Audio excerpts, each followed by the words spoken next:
Well, new video just into our newsroom of what appears to be a loudspout tornado. This was taking north of Clarinda. We first brought you live coverage of a tornado warning storm in southwest Iowa. Parts of central Iowa remain in a tornado watch until 8 tonight. And Ben, I don't think we can say it enough. Our storm team meteorologists have been doing an amazing job in keeping all of us safe. Yeah, this is a run, and it's been going on for several hours now. You guys have been on top of it all, and we're not out of the woods just yet.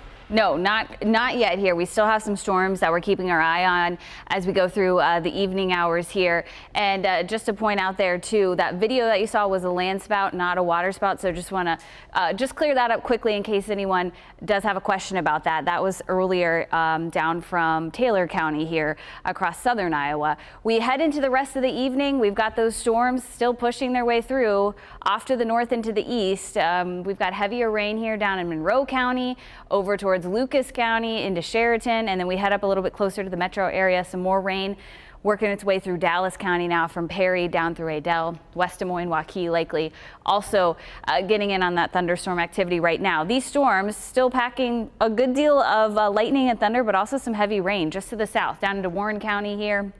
Osceola as well, looking at some heavy rain now as we go into the 5 o'clock hour. We've got tornado watch. It's up for central and eastern Iowa until 8 o'clock. We'll see if they can peel away some of those counties from this watch around the metro area going forward. You can see some nice low clouds here working their way across the metro. This is from downtown Des Moines looking to our south here. Temperatures right at 70 degrees thanks to that rain cooled air. Dew points are now into the upper 60s, so it feels a lot better outside than it did earlier today where we've had some late day clearing. Our temperatures have been able to rebound here back up into the mid 80s up towards Spencer. Otherwise, most of us hanging out in the upper 60s to low 70s.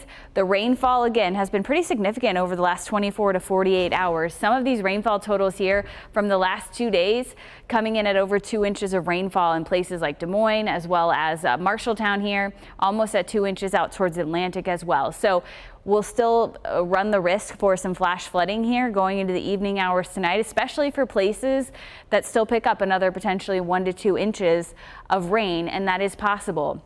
That flood watch here focused on eastern and portions of central Iowa, that is still in effect here as those storms work their way off to the east. So this system departing now, and eventually it'll move out of southeastern Iowa here probably after sunset or so. Our threat will eventually go down as those storms push through. We're not expecting any more rain or storm activity here overnight tonight. We should stay quiet. Some clouds will linger, and then we're back to maybe a few clouds tomorrow morning. We head into the afternoon, though. On Saturday, first part of your weekend, should see some more sunshine going into the day tomorrow. Scattered storms still possible here as we head into the early evening hours if you're headed up to Ankeny for Summerfest. But then the rest of the weekend looking great. Of course, IndyCar going on in Newton as well. Rest of the weekend looking really good for those events. Tonight's forecast, mid and upper 60s. Tomorrow, we'll put things into the low 80s, a mix of sun and clouds, especially in the morning hours. Temperatures are back up near 90 by Monday. Close to 90 again on Tuesday. We've got some storm chances returning by the middle part of next week.